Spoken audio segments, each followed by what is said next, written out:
Assalamualaikum warahmatullahi wabarakatuh. Selamat pagi, semangat pagi. Saudara, setelah pada materi sebelumnya kita mempelajari tentang pengertian, kemudian dasar dari Wasantara, baik itu geografi, geopolitik, dan geostrategi, maka sekarang kita masuk pada kajian tentang proses gagasan Wasantara itu sendiri. Mengapa harus dikaji tentang proses gagasan Wasantara? Itu karena untuk memperjuangkan konsep Wasantara itu tidak mudah. Yang pertama kita bisa lihat dari adanya deklarasi Juanda 13 Desember 57 yang menolak ordonansi tahun 39. Apa itu ordonansi? Ordonansi adalah semacam undang-undang yang dikeluarkan oleh pihak penjajah Belanda saat itu, di mana laut wilayah itu hanya 3 mil. 3 mil itu sekitar 4 kilometer lebih sedikit. Nah, mengapa ditolak? Ya, karena laut yang boleh dikuasai dari darat hanya sejauh 3 mil ini. Padahal jarak antara pulau satu dengan pulau yang lain di Indonesia atau yang dimiliki Indonesia lebih dari itu. Sehingga jika diterapkan ketentuan ini, maka antara pulau satu dengan pulau yang lain di Indonesia akan terletak yang namanya laut internasional, laut bebas, yang boleh dilalui oleh kendaraan laut asing. Ini tentu membahayakan Indonesia. Nah, setelah ordonansi ini ditolak, kemudian ada gagasan ini tentang lalu lintas damai kendaraan laut asing yang 12 mil. Kemudian deklarasi landas kontinen. Nah, untuk perlindungan aspek ekonomi sumber daya alam ada ZEE, zona ekonomi eksklusif yang boleh dikuasai yaitu sejauh 200 mil. Nah, inilah yang sering menjadi masalah. Mengapa? Karena untuk mengawal wilayah yang luas, ya katakan jaraknya 200 mil ini tentu tidak mudah untuk masa sekarang. Terakhir adalah masalah GSO atau Geostationary Orbit yang ada di Undang-Undang 2082, ini Undang-Undang Pertahanan yang lama, 36.000 km. Ini nanti akan kita kaji di penguasaan wilayah udara. Nah, bagaimana tentang laut? Laut itu penguasaannya didasarkan paham yang berbeda. Pertama, res nullius, bahwa laut tidak ada yang punya karena itu boleh diambil tiap negara. Sebaliknya adalah res communis, bahwa laut itu milik masyarakat dunia, sehingga tidak boleh dimiliki oleh satu negara pun.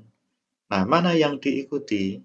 Pada akhirnya, negara-negara itu mengikuti tradisi yang ada di Venesia ketika negara itu atau pulau itu atau wilayah itu memungut pajak kepada kapal yang bersandar di wilayahnya untuk kebersihan, keamanan, dan sebagainya. Ini yang akhirnya menjadikan bahwa laut yang mengelilingi wilayah darat satu negara itu boleh dikuasai atau dikelola oleh satu negara. Paham yang berikutnya adalah ketika muncul mare liberum dan mare clausum. Mare liberum itu laut bebas untuk semua. Paham yang berikutnya adalah mare clausum tentang penguasaan, the right and dominion of the sea. Bahwa laut sepanjang pantai saja yang boleh dikuasai yaitu 3 mil. Nah, the right and dominion of the sea ini menunjukkan siapa yang berkuasa di laut, ya dialah penguasanya. Perebutan wilayah laut semacam ini untuk penguasanya, sementara kita bagaimana? Nah, kita punya archipelagic state, negara kepulauan, negara yang terdiri atas pulau-pulau. Nah, inilah yang real merupakan wujud atau wajah negara kita yang terdiri atas pulau-pulau. Berbeda dengan negara lain yang lebih banyak bersifat kontinental atau wilayah darat, sehingga mereka tidak terlalu dipengaruhi oleh urusan negara yang terdiri atas banyak pulau. Nah, sekarang kita lihat tentang penguasaan wilayah udara. Sebetulnya udara itu terbatas atau tidak terbatas? Pada akhirnya muncul paham ini, bahwa udara itu boleh dikuasai dalam rangka keamanan atau boleh dikuasai dengan penguasaan super, artinya secara fisik dan ilmiah memang mampu menguasai, mengawal wilayah udara itu atau Schachter, bahwa ketinggiannya ini sampai batas balon mengapungkan, ya, sampai udara mampu mengapungkan balon atau pesawat udara, berarti mendekati luar, ya, angkasa ini sudah. Nah, ini sesuatu yang susah kalau tidak didukung oleh teknologi yang mumpuni. Nah, saudara, yang jelas bahwa penguasaan-penguasaan tadi harus dilakukan oleh negara dalam rangka ini, yaitu apa? Bahwa pembelajaran Basantara itu akan ditujukan untuk meningkatkan ini rasa, paham, dan semangat kebangsaan. Yang berikutnya untuk implementasi Basantara ya dalam bidang Ipolek Sosbudhankam, bahwa kita itu satu Nusantara. Bidang ideologi bagaimana, politik, ekonomi, sosial, budaya, dan handkamnya. Yang jelas adalah ketika kita disebut sebagai Wasantara, wawasan Nusantara, implementasinya secara nasional satu. Mengatasi batas sekat daerah atau wilayah. Ini yang harus kita perhatikan. Nah, jika kita ingin membreakdown secara konseptual, apa unsur Wasantara? Ya unsur wadah, isi, dan tata laku. Wadah itu tempat. Kita posisi silang Nusantara utuh menyeluruh, yang tata inti organisasinya adalah pemerintahan yang menjalankan, tata kelengkapannya adalah bagaimana aparatur negara dan kelengkapannya. Sedangkan unsur isinya ini adalah bagaimana Wasantara itu jiwanya, semangatnya yang digunakan untuk mengatur. Sehingga ada UUD 45 yang dicirikan utuh menyeluruh dan manunggal, yang diikuti dengan cara kerjanya. Secara teknis dalam bentuk tata laku baik lahiriah maupun batiniah. Batiniahnya ini jelas, dasar ideologi negara.